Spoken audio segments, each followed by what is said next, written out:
नमस्कार, आप देख रहे हैं बिहार अपडेट न्यूज़। लोकसभा चुनाव बेहद नज़दीक हैं। ऐसे में देश के तमाम पार्टियां तैयारी में जुट चुकी हैं, चाहे वह बड़ा दल हो या फिर छोटा दल हो। सभी दलों के नेता एक दूसरी पार्टी के नेताओं के ऊपर आरोप लगाने से चूक नहीं रहे हैं।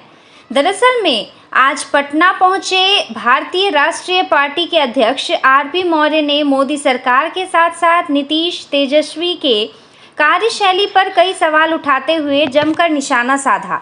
बिहार में लगातार बढ़ रहे आपराधिक घटनाओं को लेकर आरपी मौर्य ने कहा, बिहार में फिर से जंगल राज का आगाज हो गया है, जिसका जीता जागता उदाहरण हर एक दिन देखने को मिल रहा है, क्योंकि हर दिन बिहार के किसी न किसी जिले में मर्डर, लूट और अपहरण की खबरें सामने आ रही हैं। बिहार में प्रशासनिक व्यवस्था पूरी तरह फेल है, जिससे यह साफ हो रहा है कि नीतीश तेजस्वी सरकार चलाने में असफल हो चुके हैं। अगर आपको हमारी ये वीडियो अच्छी लगी हो तो चैनल को ज़रूर सब्सक्राइब कीजिए। धन्यवाद। कहीं ज़्यादा पिछड़ा है, गरीबी हुई, लोग बिहार में रहना नहीं चाहते, जो वहाँ के स्थानीय लोग हैं।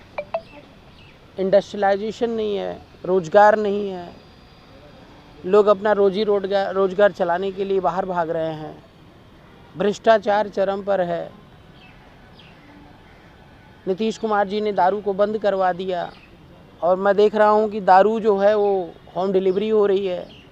सर एक सवाल इसमें रोकें जी। 4 दिन में ही आप देख लिए होम डिलीवरी हो रहा है बिहार में शराब की। हाँ, सर्वे हम आप देखो, हम व्यक्तिगत तौर पे तो हम टार्च लेकर नहीं घूम रहे हैं, लेकिन जिन लोगों से मिले, देखे इंटरनली, अब हमेशा तो आप लोग हमारे साथ हैं नहीं कि हम सारी चीज़ें दिखाएं लाइव, लेकिन हम लोग ज़मीनी लेवल पर इस चीज़ का सर्वे किए और पाया कि वास्तव में होम डिलीवरी हो रही है।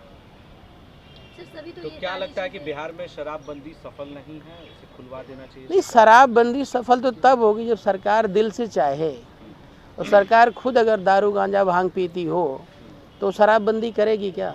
यानी सरकार ही पीछे से शराब बेचवा रहा है। बिल्कुल बिचवा रही है। वो तो बस दिखाने का एक स्टंट होता है जनता के बीच में कि हमने शराब को बंद करवा दिया। और मैं तो कहता हूँ कि मेरे को छोड़ करके, मैं तो भाई कुछ नहीं पीता खाता हूँ, और मोस्टली जितने नेताओं से अभी तक मिला हूँ सब खाने पीने वाले होते हैं। अगर वो बंद करवा देंगे तो बेचारे कहाँ रहेंगे? तो देश के लिए खतरा नेता ही बने हुए हैं, और जब नेता एक पिता की तरह व्यवहार नहीं करेगा तो देश और समाज कभी भी सुरक्षित नहीं हो सकता है।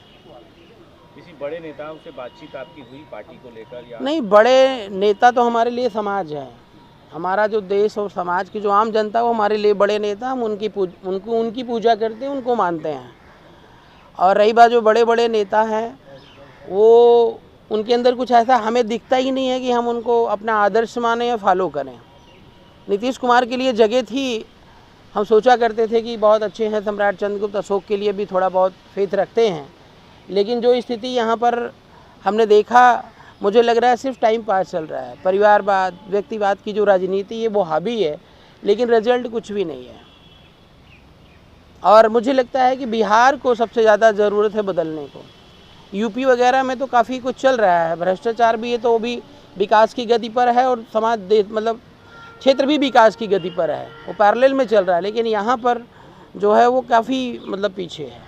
तो 24 में कैसे रणनीति बनाएंगे और किस किन मुद्दों पर चुनाव लड़ेंगे और कितने सीटों पर लड़ेंगे? मुद्दे ही मुद्दे हैं यहाँ पर, और किन किन मुद्दों की बात करें तो अभी हम दोबारा प्रेस कॉन्फ्रेंस करेंगे, उन चीज़ों की घोषणा करेंगे। अभी हम लोगों ने अपना मैनिफेस्टो जारी नहीं किया है, उसके लिए समय थोड़ा सा चाहिए, लेकिन प्लानिंग हमारी इंटरनली बन रही है कि बिहार में हम 2024 में ज़्यादा से ज़्यादा सीटों पर, प्रयास है कि पूरी सीटों पर हम लोग अपने प्रधानमंत्री होता है जो मुख्यमंत्री होता है।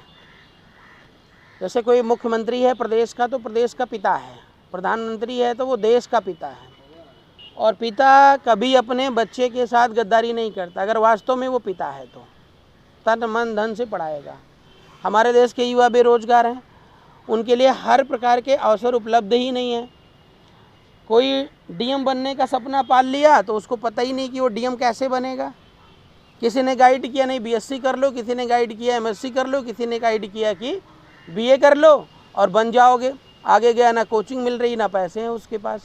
तो मेरा ये कहने का मतलब है कि जो व्यक्ति यहाँ पे पैदा होता है वो एक बच्चा होता है, नॉर्मल होता है, ना हिंदू होता है, ना मुस्लिम होता है, ना सिख होता है, ना ईसाई होता है, सब यहीं बनता है। ना IAS होता, ना PCS होता, ना कमिश्नर होता, ना डॉक्टर होता है। तो जैसे उसको परवरिश दी जाती है वैसा वो बन जाता है। हमारी सरकार जहाँ पर भी बनती है, बिहार में सरकार बनती है तो 100% गारंटी वारंटी के साथ 5वीं क्लास के बाद बच्चों को फुल परवरिश सरकार देगी। और जब तक उसका भविष्य ना बना दे, DM ना बना दे, SDM ना बना दे, मतलब जो वो चाहे, नेता बनना चाहे नेता बना दे, और कोई एक्टर बनना चाहे एक्टर बना दे, डॉक्टर बनना चाहे डॉक्टर बना दे। और बनाने के बाद उस पर अगर मान लो 50 लाख रुपए का हम खर्च करते हैं, उसकी नौकरी के बाद जो आएगा, नौकरी या उसको रोज़गार देने के बाद फिर हम वहाँ से 2-2, ढाई हज़ार रुपये हम लोग टेक आउट करेंगे। इससे ये बेनिफिट है, जैसे हमारे देश की GDP अभी लगातार डाउन होती चली गई जब से नरेंद्र मोदी जी आए हैं, कर्जा लिए हैं तब से सूने पड़ी है। तो GDP कहाँ से बढ़ेगी? अगर आप सभी लोग यहाँ पे IAS PCS बैठे हैं तो ऑटोमेटिकली GDP बढ़ेगी।